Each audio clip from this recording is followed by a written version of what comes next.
The longest-running afternoon show in Detroit radio. The Mitch Albom Show starts now. Sitting in for Mitch, here's Kevin Dietz.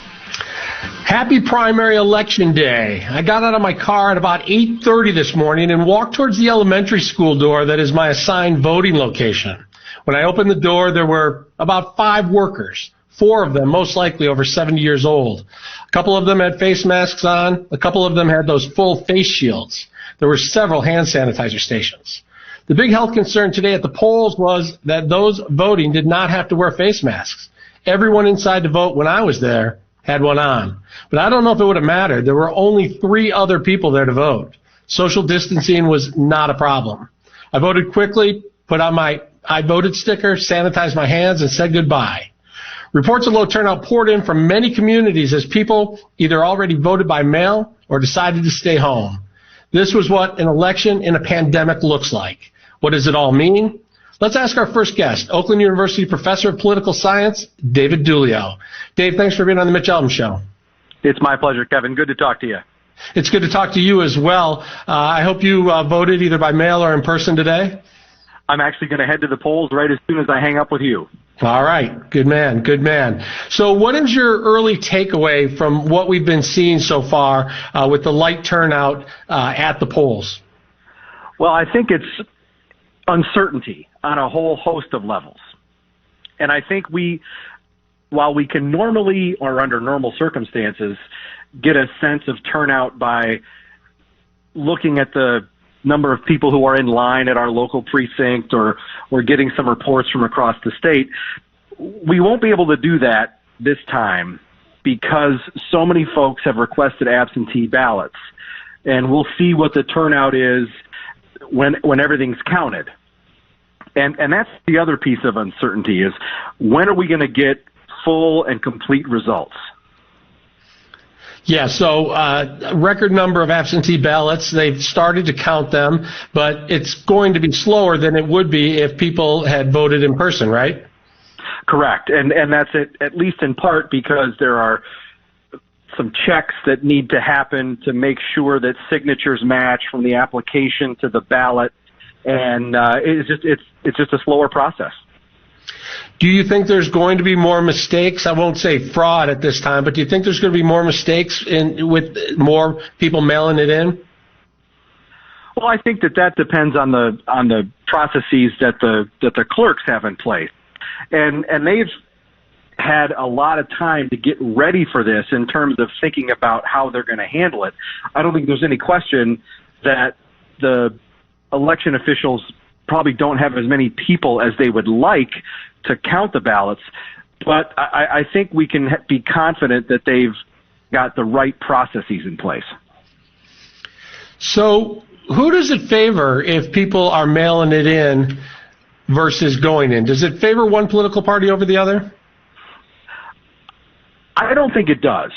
I think it is really about campaigns and candidates using the campaign organization that they have established to identify their supporters, find out if they requested an absentee ballot, and then turning those folks out, making sure that they sent their absentee ballot in or dropped it off at the clerk's office. So I think it probably doesn't favor one party or the other. It favors a strong campaign organization over a weak one. I like the camaraderie of seeing people at the voting booth. I like going in. I like walking in there. I like getting my sticker. Today I saw my neighbor Jane Buckley was voting next to me. Said hello. That was nice. Do you think people are afraid? Because I felt really, really safe there today. I didn't feel that threatened at all that I was going to catch COVID. There was very few people there. Everyone in the building had masks on. There was sanitizer. I just felt like it wasn't about safety. It was more about people maybe just not being interested. That's certainly possible, and we'll find that out when we get some full turnout numbers. And Kevin, I agree with you. I like to go to the polling place. I like to watch my ballot go through the machine and get my sticker. And I was actually having a conversation with a neighbor about this just earlier this week, and And she asked me if I was going to vote in person, and I said yes, and she seemed aghast at that. And I asked her, where is social distancing going to be more enforced, at the polling locations or at the supermarket? And she kind of shook her head and said, probably at the polling place.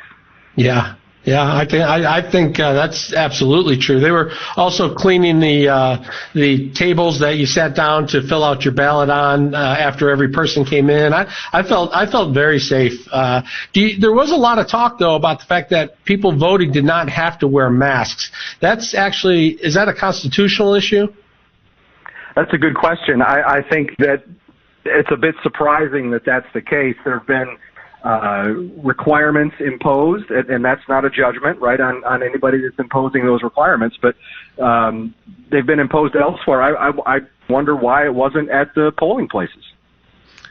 Yeah, I kind of felt like if they had, maybe they were concerned that there would be legal challenges after somehow, so that they didn't want to put anything too restrictive on people voting to, force legal action. I'm not sure. Well, we've certainly seen that in the last 4 or 5 months, right, where folks challenge orders here and there, and frankly, it takes a while for those to work through the courts. But I guess one of the good things is that we don't have to deal with that, at least right now, another court challenge related to the primary. There were a few polling places that were short of election workers. Some counties actually had to send people out because people didn't show up. I don't know if they were afraid. Everyone where I voted was of a vulnerable age. They were definitely seniors. Do you think by November something could be put in place to get more volunteers or younger volunteers or more people involved? Well, that's a great point, and it's true that when just think about when the listeners go to the polls, or when they've gone in the past, think about who's been the poll worker, right? It's usually let's say some of our more seasoned citizens, and they are that vulnerable population. There's an effort underway, and an organization called Campus Compact here in Michigan that's working to recruit college students, younger members of the population, to be trained as election workers so that we are ready to go for November. Well, the reports from around the state that there were very few problems, that everything was going very smoothly, but the bad news is that's because turnout was so light. We'll have to see what the eventual numbers are after the polls close. Do me a favor and shoot me a text, David, after you vote. Let me know if what the crowds were like or how many people were there. We appreciate you coming on the Mitch Albom Show today. Will do. Good to talk to you, Kevin. All right, David Dulio, Oakland University. We're